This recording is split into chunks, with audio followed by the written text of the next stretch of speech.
ಮೂಡ ಹಗರದ 300 ಕೋಟಿ ಆಮೇಲೆ ಥ್ರೆಶ್ಮೆಂಟ್ ಐತಿ ನೋಡಪ್ಪ,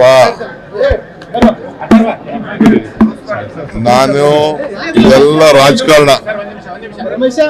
ರಾಜಕಾರಣ ಸುಮ್ಮನೆ ಅನ್ನೆಸೆಸರಿ ನಮ್ಮ ಪಾರ್ಟಿ ಡ್ಯಾಮೇಜ್ ಮಾಡಕ್ಕೆ ಇವೆಲ್ಲ ನಡೀತಾ ಇದೆ. ನಾನು ಇನ್ನೇನು ಜಾಸ್ತಿ ಕಾಮೆಂಟ್ ಮಾಡಲ್ಲ. ಮೂಡ ಹಗರದ 300 ಕೋಟಿ ಆಮೇಲೆ ಥ್ರೆಶ್ಮೆಂಟ್ ಐತಿ ನೋಡಪ್ಪ, ನಾನು ಎಲ್ಲ ರಾಜಕಾರಣ ಸುಮ್ಮನೆ ಅನ್ನೆಸೆಸರಿ ನಮ್ಮ ಪಾರ್ಟಿ ಡ್ಯಾಮೇಜ್ ಮಾಡಕ್ಕೆ ಇವೆಲ್ಲ ನಡೀತಾ ಇದೆ. ನಾನು ಇನ್ನೇನು ಜಾಸ್ತಿ ಕಾಮೆಂಟ್ ಮಾಡಲ್ಲ. ಮೂಡ ಹಗರದ 300 ಕೋಟಿ ಆಮೇಲೆ ಥ್ರೆಶ್ಮೆಂಟ್ ಐತಿ ನೋಡಪ್ಪ,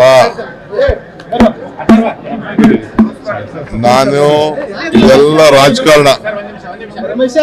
ರಾಜಕಾರಣ ಸುಮ್ಮನೆ ಅನ್ನೆಸೆಸರಿ ನಮ್ಮ ಪಾರ್ಟಿ ಡ್ಯಾಮೇಜ್ ಮಾಡಕ್ಕೆ ಇವೆಲ್ಲ ನಡೀತಾ ಇದೆ. ನಾನು ಇನ್ನೇನು ಜಾಸ್ತಿ ಕಾಮೆಂಟ್ ಮಾಡಲ್ಲ.